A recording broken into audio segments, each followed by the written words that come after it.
There's a moment in every relationship where love stops feeling romantic and it starts feeling repetitive. You're close, but not safe. You're talking, but not heard. You're trying, but somehow it's never enough. In this episode, we're breaking down 3 patterns that quietly erode connection, even in conscious couples. These 3 points are the rage ambivalence loop, the subtle push-pull of come here, go away, the illusion of presence, where one partner feels like I'm the only one showing up, and the demand stage, when we wait to be chosen instead of stepping into self-leadership. If you've ever been stuck in one of those, this conversation will name what's really happening underneath. Because here's the truth. Love doesn't fail because we don't care. It falters because we don't know how to initiate ourselves. And that's why Courtney and I created Evolutionary Relationship, the initiation. This is our signature program. It's a guided journey for couples who are ready to move beyond blame, beyond chasing and withdrawing, beyond waiting, and into embodied partnership. This is for the couples who want to enter this terrain of relationship as equals and use the medium of the relationship for their own awakening so that you can live a juicier life in the day-to-day moments. This isn't a program that's about just communication tips. This is an identity level transformation. It's where shadow becomes devotion and conflict becomes initiation. If you're one of those couples that have been listening to our episodes for a while now and it's good, but you want it to be great, this might be the moment. This might be the nudge for you to join the initiation. The program is where we get really into the weeds. This is where we shift generational patterns and quickly because it's in a relational space. And so if you feel the pull, scroll down into the show notes, click the link. And if you're pretty sure, but not quite sure, and you have some questions, there's a link there where you can hop on a call and we can answer those questions before you fully commit. Now for this episode, please do me a favor. If it resonates, if you get value from it, we'd be so grateful if you left a 5-star rating. Not for our egos, but because it helps the message reach other couples who love each other deeply, but know there's more. They want to go deeper. That's what we're here for. Let's explore this terrain of the sacred we.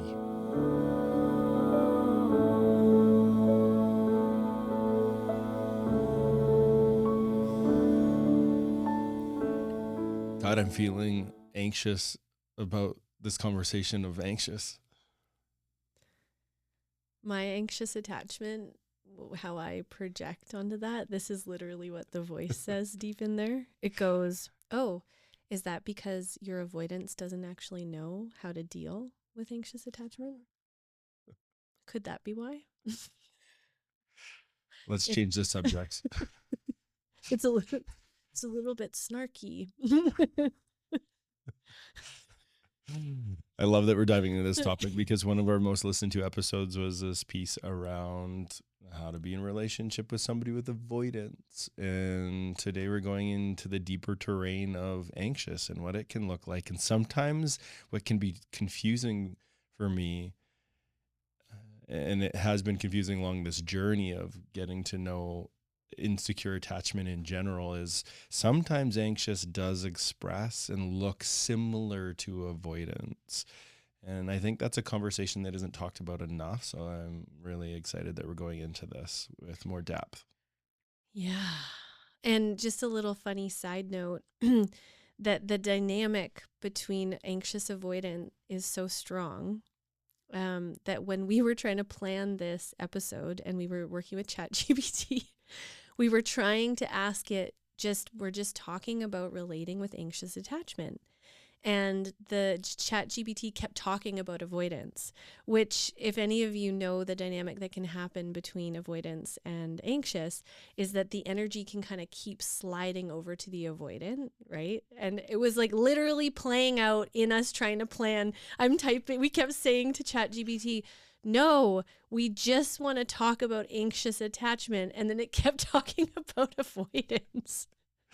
And so to clarify, when we're talking about anxious attachment, right now we're going to be talking in this episode about relating with anxious attachment. So you, as the person relating with anxious attachment, you could be avoidant, you could be secure, you could be anxious, you could be a whole spectrum of those things. And we're just looking at what happens when someone has anxious attachment in their system. And I love this first point. It's a really important one. What's interesting about anxious attachment is that when we hear the word anxious, we think that what it's going to look like is anxiety, right? Like how many of you, when you think of anxious attachment, you think of the person who's timid, scared, anxious, Trying to grab on. And definitely for some people, it can really express that way. And for people that have anxious attachment, there can be moments where it expresses in this way. But what we have found in working with people is often it doesn't actually look like anxiousness. It actually looks like rage and ambivalence. And this is why it's sort of over time in the attachment world, the wording has changed to angry ambivalent. So not calling it anxious, calling it angry ambivalent. And so some of you out there might actually be thinking that you're more avoidant. And as you listen to this episode, you might start to realize that you're actually more anxious. And this actually happened at our retreat when we led a retreat, and I actually acted out the different attachment styles in my body. A whole bunch of people had ahas. Oh, I thought I was in avoidance, but I was actually in anxious. And it brought a lot of clarity. And so, just to map this out, the rage ambivalence loop, anxious attachment is, I have a sense that I need connection. I have a sense that connection is what's needed. Connection would help soothe me. This is because when I was little, when I was a child, I did get some connection. I did get some of my needs met in some way. And so I know what that feels like on a level. I know that there can be a way that I get met, that it helps. It tells your system you want more of it, or tells your system when you're not getting enough of it. Yeah, it knows that could be resourcing. But what also happened is it wasn't consistent enough. It wasn't reliable enough. Usually you could reach out sometimes and your parent receives you, but it wasn't enough.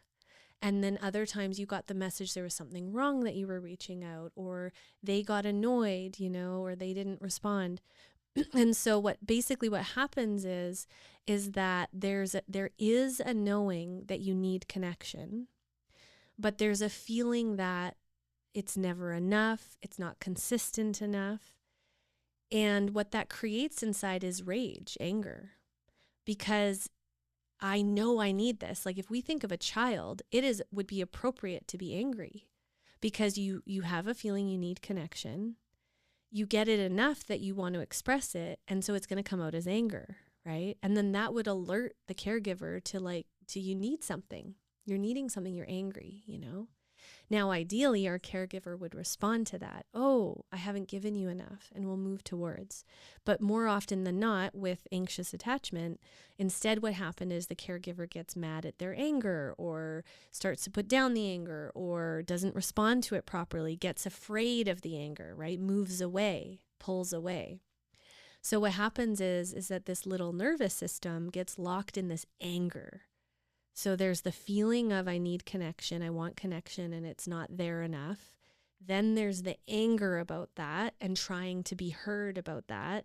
And then when it's not met and they're just in the anger, it's too much to hang out in the pain of that. That is painful in our nervous system to just sit in that. So eventually, when we're not met in it, then our nervous system goes into the ambivalence. It goes into give up, shut down, collapse, and pull away. And this is the part that can look like avoidance, right? Because we get to a point where we are avoiding, where now we're also avoiding. Now, the anxious person doesn't want to connect and they're not looking for connection. They're not looking anymore. They've pulled away. They don't want it. And they will pull more and more away. Sometimes, in the ambivalence can avoid the avoidant. Because now the ambivalent is like, that's so painful. I don't want to go over there. And they can get really pulled back. But the key difference to understand is underneath in the ambivalence, the person knows they want connection. If we sit them on the couch and we start interviewing them, right, for a session, Mike and I, we will be able to hear in them an awareness that they want connection and that it's not happening. Whereas an avoidant won't, right? They won't have they're not orienting in that way. They're more aware that their partner's upset.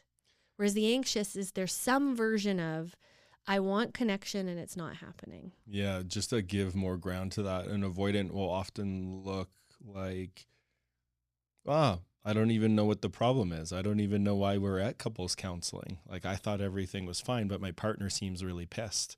Or they think the problem is their partner's anger, right? That's what the pain is. Yeah, or whatever the emotions are and how they're expressing. Yeah. The disappointment, the sadness, the rage, we've seen it show up in all kinds of ways.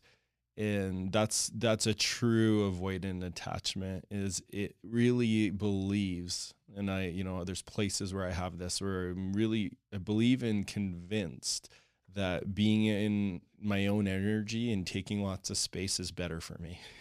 And that, my partner's emotions are the problem. If only they weren't so insert whatever. But that isn't what's actually true. What's true for an avoidant is they need connection more than anything to repair that place that just didn't know to reach. And then with anxious attachment, what's happening is there's a deep knowing that they want connection. There's a deep knowing that would be healthier and better, and they're aware on some level that there's not connection, but there's a give up. There's no point. This person's not going to meet me. I'm giving up. I'm starting to focus on other things. I'm just going to go out in the world and build a better life for myself because you're not available. And so it can become very avoidant-like, not moving towards connection anymore, not looking for it, but they have an awareness. And if you sit down and you start to connect and talk about it, inevitably there will be this rage and anger that comes up. And typically in that way, the anxious avoidant person or ambivalent person, the angry ambivalent person, is going to oscillate between I want connection and get away from me, I feel hurt. And for me, I'll talk about this because I would say now I have a lot of secure attachment. I have parts of me that can go avoidant, but my default, if I go into insecure attachment, is more to be anxious. Although if I'm relating with anxious attachment, I can tend to go very avoidant. Yeah. I can see that that's happened for me lots in my life where I can be out anxious very easily, actually. I don't do well relating with anxious attachment. I go very avoidant. So, but I tend to be more anxious if I slide into insecure attachment. And what I would say is that it means that inside, any way that someone wants to move towards me deeper and get more intimate with me, we have to move through layers of my anger.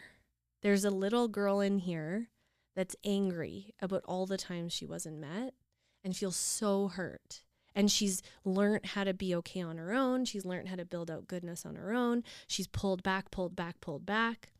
And when she starts to move towards connection, when she starts to have someone move closer to her and the intimacy deepens, right? Inevitably, either in myself or in the relational field, I have to move through layers of her anger, where she's angry and needs to be heard in that. And this is the dance, is literally working with the part that wants the connection and the part that's angry at the connection. And the only way through to get back into the connection is to actually work with those two parts.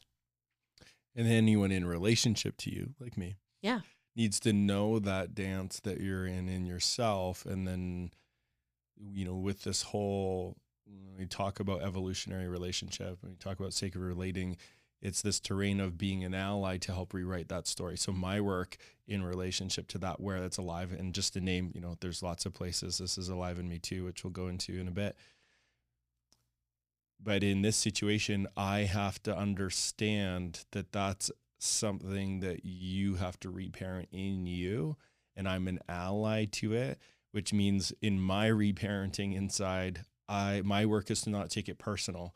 Like anger is going to be here. The pull away is going to be there. And it's information for me. Oh, in our connection, something is representing or reminding you of where there wasn't enough attuning to where the reaches are. And I think that's important to name, because I've found this to be true in our relationship. Is often the gift I get is when you go into the anger ambivalence, because then it's feedback of where are all the moments I was so oriented in my own world that I was misattuning to what tends our bond and what you're needing to feel connected enough to stay in that adult brain. And I think that's super important, because if it gets missed too many times, then there will be more of the anger and the ambivalence online. And I think that's where a lot of couples feel the pain and the crunch, because I think it's important to speak to this. If there's an anxious avoidant dance in the relationship, which is one of the most or if it's secure, anxious too, or you're wanting to specifically talk yeah, about. just specifically speaking to this one of the anxious avoidant. If there's, because there's so many orientations, and find yourself here, but I just want to talk about this one specifically. If there's the anxious avoidant dance, the gift the anxious brings is they're the glue to the relationship to teach the avoidant that moving towards connection is the way. That is actually the healthy thing that's in service to both people. Now, if the anxious goes into the anxious ambivalent, what stops feeding the relationship is the glue. And then that's where a lot of couples can hang out there for many years sometimes, because the avoidant just keeps, oh, here's the evidence of that it's my partner's problem. And if there isn't the moving toward or moving through that place to get the anxious back online, then the glue's gone. And then it's hard to actually build a thriving, sustaining relationship. You know, as somebody with more secure attachment in this situation, they understand, they can feel, they know inside of themselves that the bond is the thing that is self-serving also. It's not just, you know, for the other person.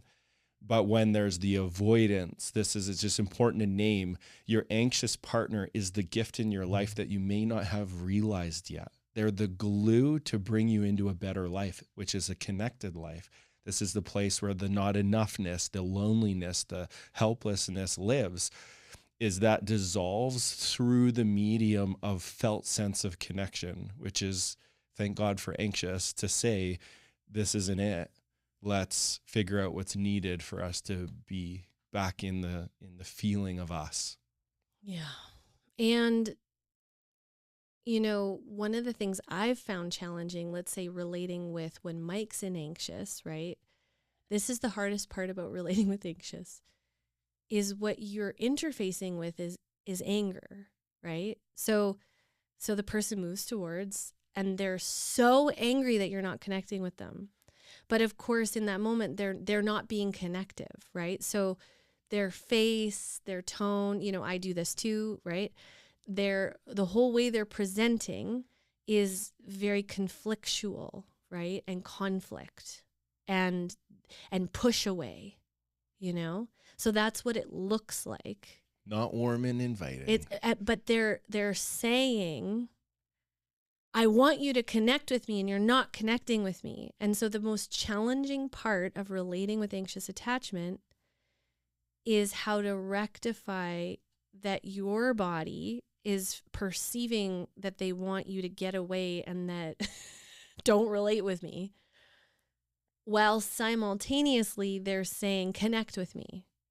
So the practice is how to learn how to stay, to feel the part of them that's wanting the connection and feeling through the way they're presenting, right? And I know this in myself, you know, there'll be so many moments where I want Mike to connect with me so bad because I'm in an anxious place. And he'll move towards, but it's gone too long. It's just been too long. I can hold it for quite a while, but if it's gone too long and there's been too many misses, my nervous system now starts to go into ambivalence. And then he'll reach and my body will cower. It'll pull away. I'll just look, snarl, totally get away from me, even though inside I am totally aware that I want connection. I want it so bad, but my nervous system isn't showing that. No, it says, fuck you, buddy. You missed your chance. I don't need you. I got myself, is the message I end up getting reading the nonverbal communication. Yes. And for me, when you're in that, what I feel is you are in my truck driving away. You're like, I don't even need this. I feel discarded. Like, you failed, Courtney. You failed. You aren't giving me what I need. I'm discarding you. You're not even worth my time. And then I'm trying to reach through. Okay, Mike's wanting connection. He's wanting. Doesn't feel like that. I feel like the garbage that just got. But I'm, but it's. I'm getting better. I'm so sorry where that happened. Yeah, totally. Thanks. Sounds awful. Yeah, oh, me too. So sorry. But really, it's just those parts, right? And I'm getting better at being able to feel what it is you're actually needing and feel through. But what I want to say is, for any of you with kids, kids do this, right? When they're throwing a tantrum, when they don't like that you set a boundary, when they're in this, I hate you kind of energy, like, get away from me, Mom, you're the worst kind of energy. But actually they're needing connection. Actually they're needing love. Actually they're needing your presence. It's, and so this is the work, is how to hold that. One of the trickiest things as a parent I found is that one. It's, great when they're lovey and open to the connection. But when my report, I always say it in this way, my report card is how they are, like how Cedar is in his body and how he responds and reacts to me is my report card of how well I'm doing of attending his attachment. Sometimes I don't like the report card I'm getting. It reminds me of school and my failing grades. But it's the greatest initiation. It's the hardest part, but it's the greatest initiation, because then it's the practice of hanging out in that. Yeah, he's pissed. He's in the push away, and hanging out there and staying present, breathing, offering over reassurance, not pushing, not rushing. And then it always turns a corner to where he comes back in and I can scoop him up, and it's the sweetest recovery. Like, it's the most beautiful thing to be able to recover those places. But just naming, it's hard. And that's not just with our kiddos. In partnership, it's hard, because now I'll speak about my experience. The hard part, and I can imagine even harder for you, because I'm a big man and I'm a powerful man. But what can be frightening for me is when it's expressing in an adult body that is big and can be mean, and how it expresses and what it says is more articulate and has the words that would be the most hurtful thing to say, that threatens the bond, because an anxious will threaten the bond often when they feel really hurt and they go to that place. It can be a lot to hold that.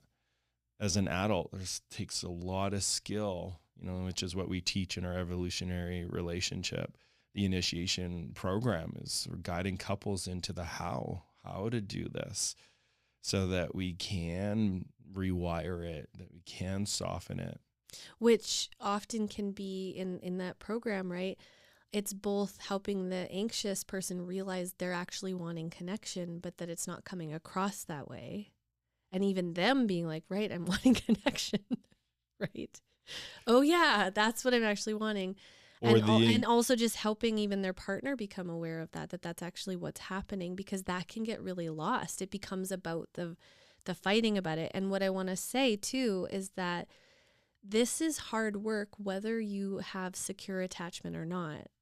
So it'll be easier for someone with secure attachment to find the ground and the love and the regulation, but it's still hard work, because we're still having to work with, I always love how Stan Takin says it. He says, everybody is a pain in the butt to relate with. Everybody. Doesn't matter.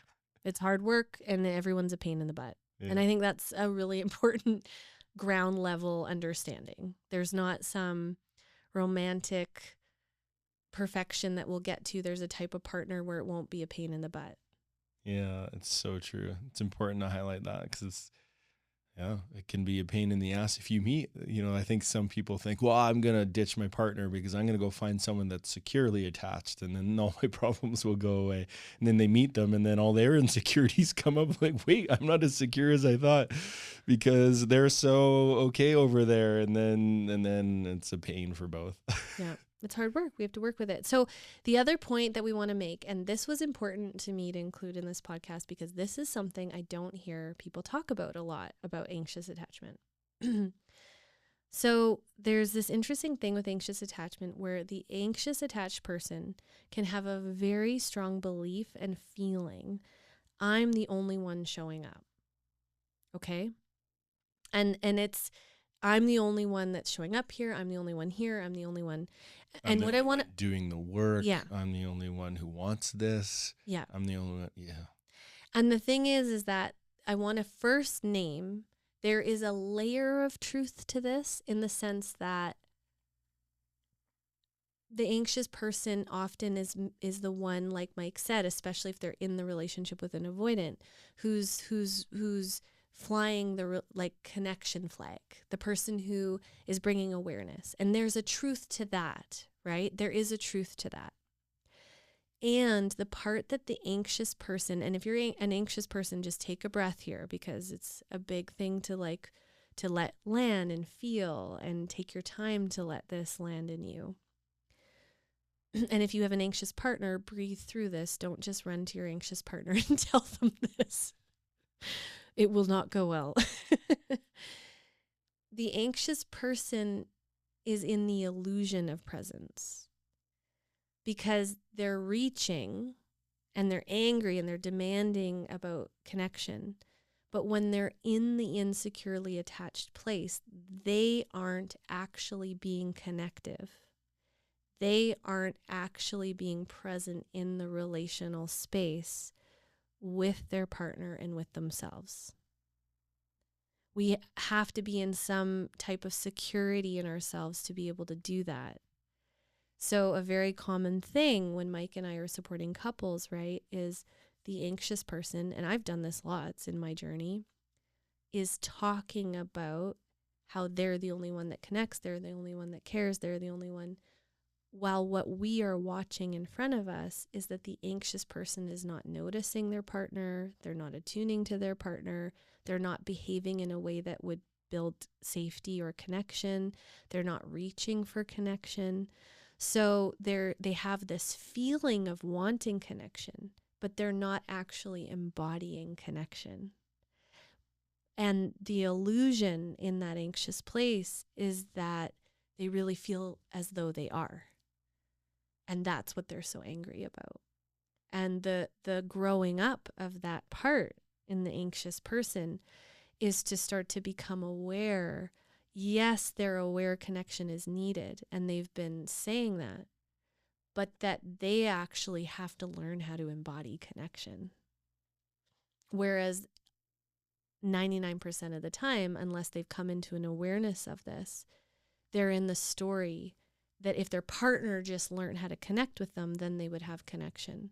But it's not true because, again, we watch over and over in our sessions and in our work that the other person starts to offer it, the other person does reach, the other person does offer connection, and the anxious person doesn't notice, doesn't feel it, can't receive it because they are so in that story that they're not actually available for connection. Yeah, it's a big pain point for couples not having the awareness of this because there's always work on both sides. Like true, when we're talking about the essence of the sacred we're talking about equality. Both people have sacred material to work through. Both people are lacking a fully matured, realized relational being.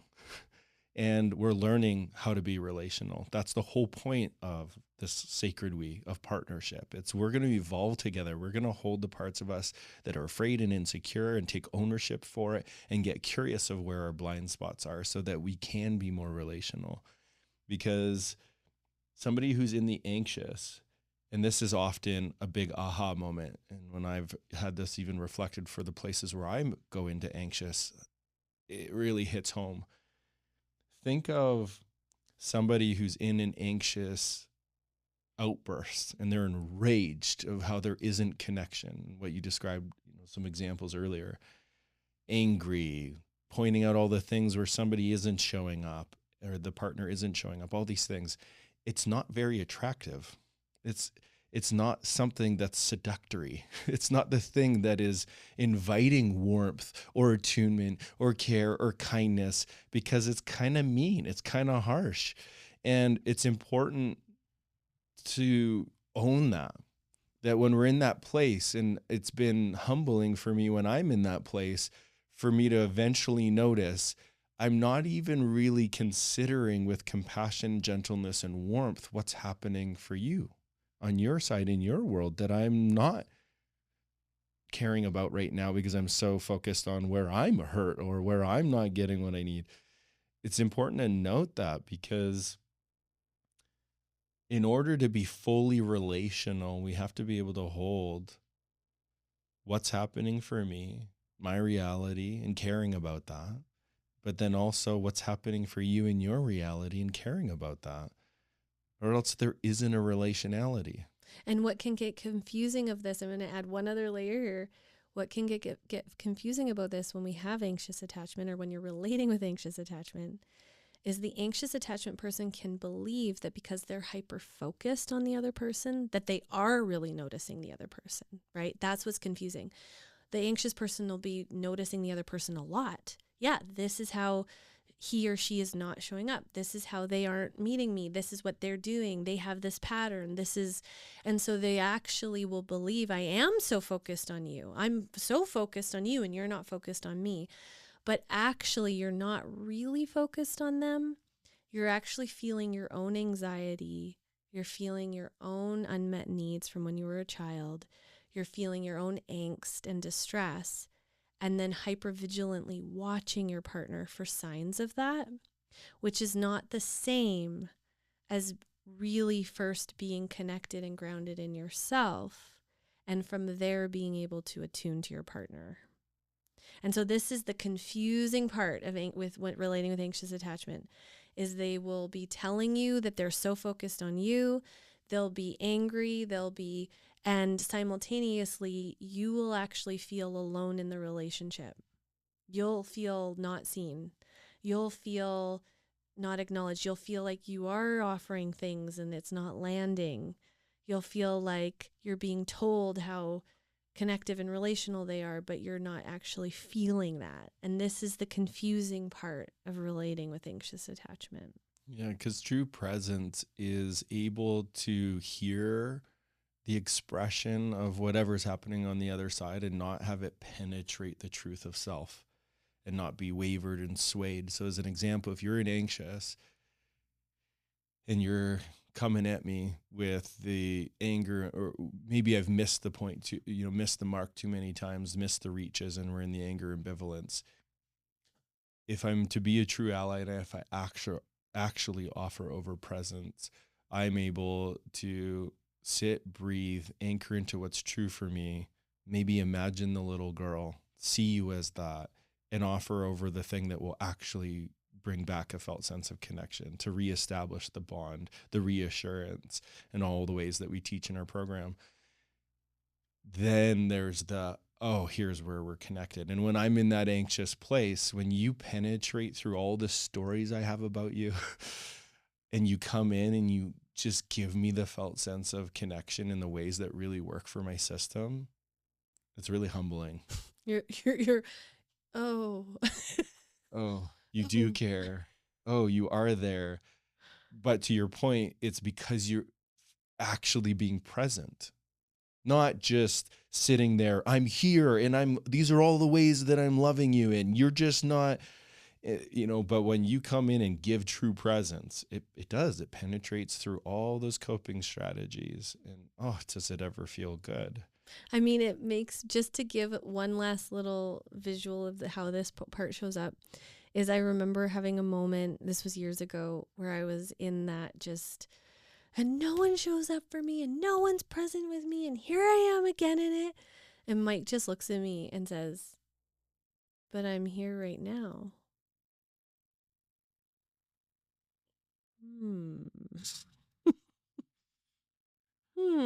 Yes. Right. And this is the conundrum of the anxious. Yeah. So the third point we want to make, and Mike was sort of leading into that, is the demand, getting stuck in the demand stage. And so this is a very common one with anxious. And if you're anxious, really reflect on this. If you're relating with someone who's anxious, you probably will be aware of this. The anxious person can get stuck in making demands. So they know they want connection, they know they want this, they know they want that, and they make demands. How they want it, when they want it. And they're moved by this part that's enough of no connection, which again, it can be good to have the fierceness and to be motivated because we want to stand for love, right? Where they're stuck is often what they're demanding from their partner, they actually don't even know how to do. So, they're demanding, you need to cuddle me more. You need to want to be present with me more. You need to have dates with me. You need to. And often when we really tune in, they aren't knowing how to go and do that with their partner. They aren't knowing how to actually invite a date night in a safe way. They're not knowing, and so what we call this is they don't know how to self-initiate. And so what maturity looks like in our attachment system is our ability to self-initiate. I want connection. I'm going to do something to create connection, actual connection. What happens with anxious attachment is there's the feeling of I want connection. They don't know how to self-initiate that. They don't know how to be the one that walks over and nuzzles their partner, grabs their partner's hand, or starts kissing their neck, or invites to go do something together in a gentle, safe way. Instead, they feel the feeling of wanting connection. They feel the feeling inside of it's not going to happen. They're not going to meet me. I haven't been met. They're not meeting me. And then they go into demands. And then they get stuck there. And then the story that we tell ourselves is, I'm asking, I'm saying what I want, I'm expressing, and nothing's changing.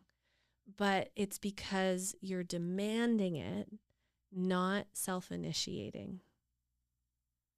And the way through is we have to learn how to self-initiate. We actually have to be the one that gets vulnerable and opens and reaches in a way that would create safety.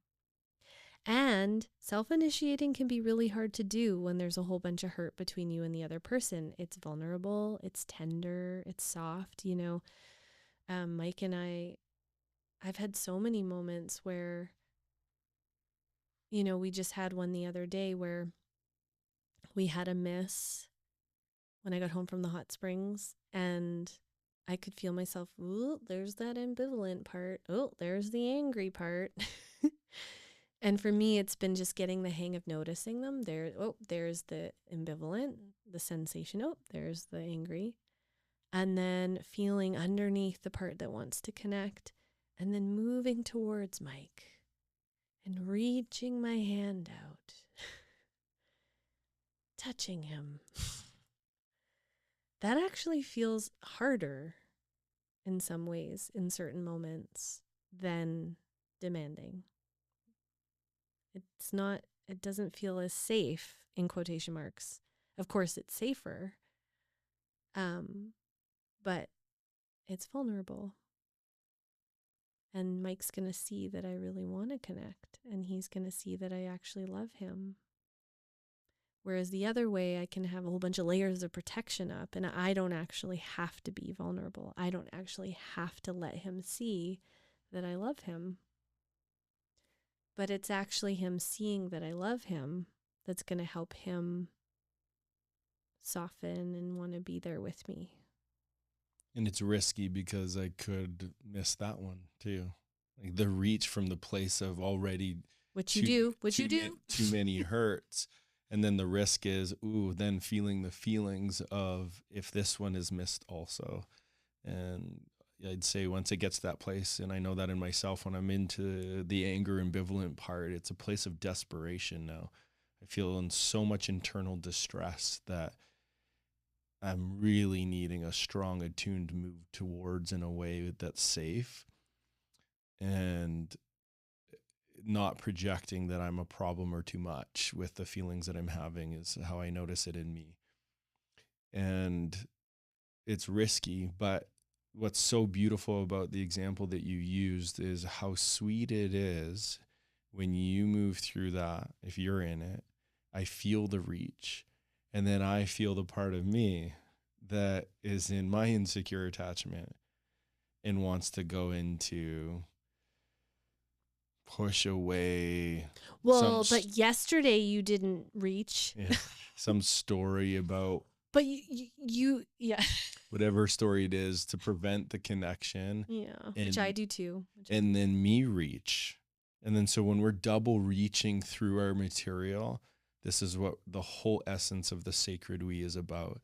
When we can penetrate through the generational wounding and the stories and the programming and the conditioning and the defense strategies, the coping that have built up in our nervous systems, that are in our cells, when we can penetrate through those and both reach and feel each other in that connection point, that's what moves the mountains. It's that 1 inch of space in the conditioning that both of our systems get the information of. In the past, connection and closeness was scary. And right now, in this moment, this is true presence. In this moment, I feel it. In this moment, I can feel that you, Courtney, dug deep there and reached. I can see it in your face because your body and your nonverbal language is saying you're still pissed and you're angry and you're hurt. But I feel the reach. I feel that. And you describe this in lots of our episodes that I love is what % of you is reaching. So I could look at the story of what the conditioning is saying, but I can feel that 5-10% that's reaching through it.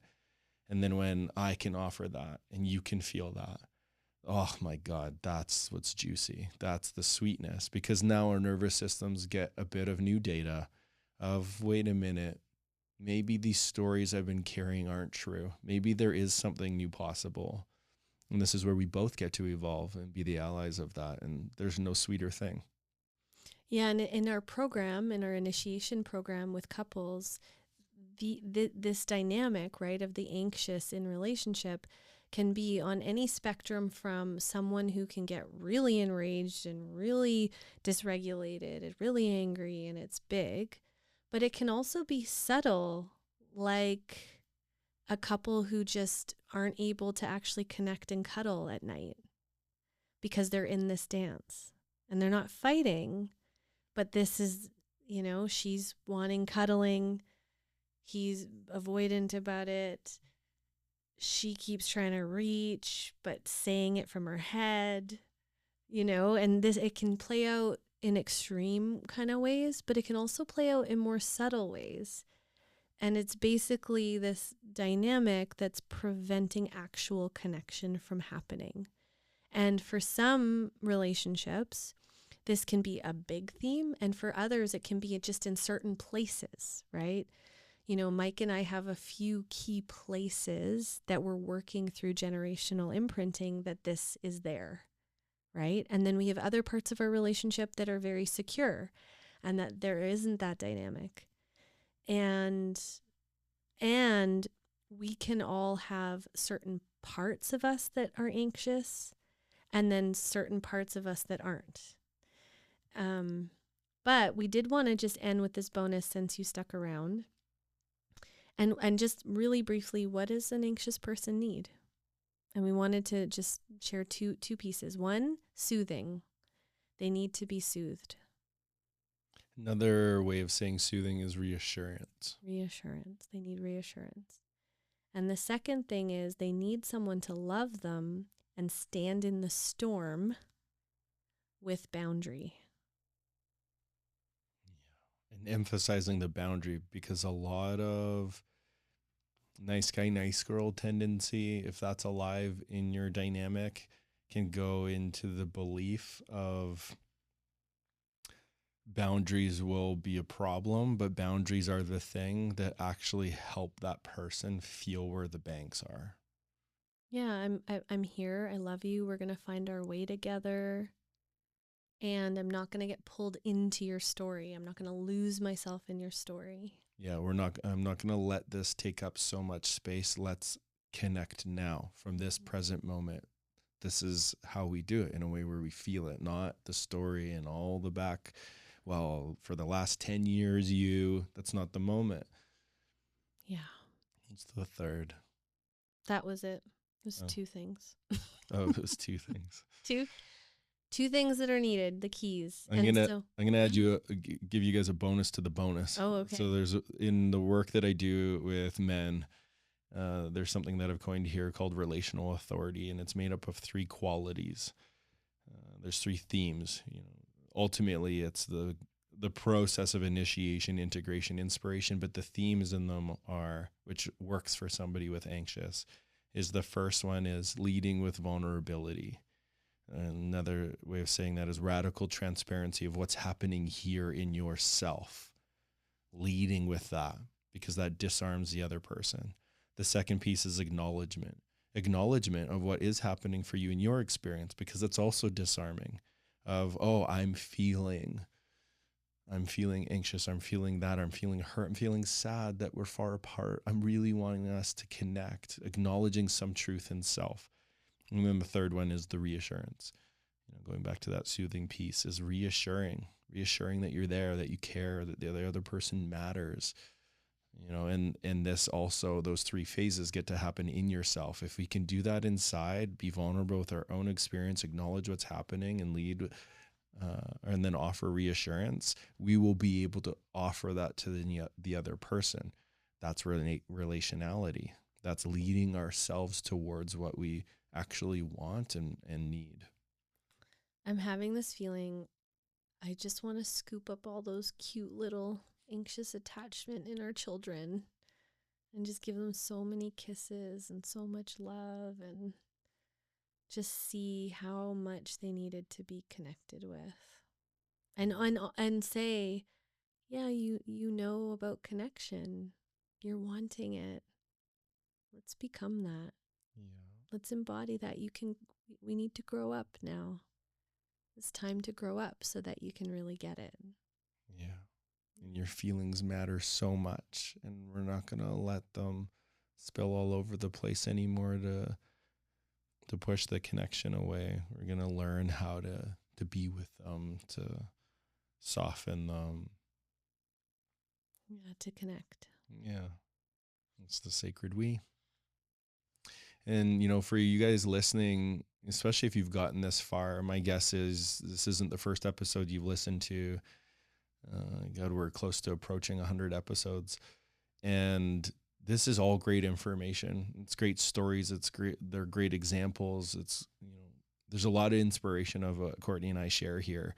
And I'm just going to be real with you. If you really want the bigger shifts and transformation, if you've been watching this or listening to these episodes for the last few years, but the dynamic isn't changing, that's what our signature offer is for. So the evolutionary relationship, the initiation, that's where the magic happens. That's the work. That's the actually putting, your feet to the ground and doing the practices, being in the room with other couples who are navigating it, working with it, integrating it. And we've noticed the couples that decide to join the program are the ones that have the biggest shifts in their lives, because it's not just information. It's not just intellectual. It becomes a practice. And so if you feel the pull, if you've been on the fence for a while, go down, scroll down into the show notes and make that investment in your relationship. Really stand for that love that you're wanting to really experience. There's a way, and it's right in front of you. Yeah, and watching couples, this is the thing, doing this work, it gets underneath the stuff of life to create more efficiency, to create more connection, coherency, and allows everything in your life to move forward. And we're watching that in the couples that have been in for over a year now. It's not just their relationship that's transforming, it's their whole world, because their whole world is informed by how well their relationship is functioning.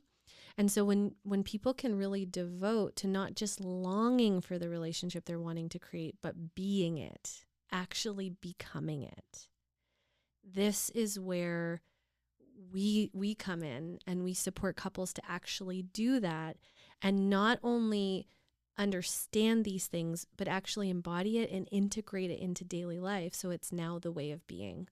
And really, truly, it's big work on the planet. There's a lot of patterns to rewrite. There's a lot of things we can be unconsciously in. And we all need support in this great shift. For Mike and I, we're very passionate. We feel like a big part of healing this planet and moving through this big collective change that's happening is relational healing. It's, and everything spiraling and moving from that. And that there's a lot of work that many of us have to do in that realm.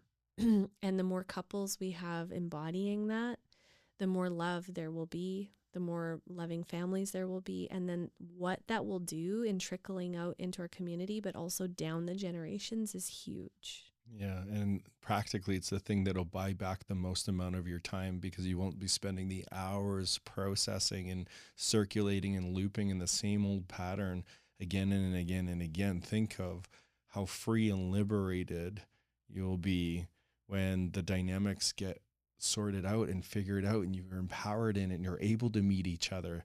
Then you can actually just enjoy your lives together.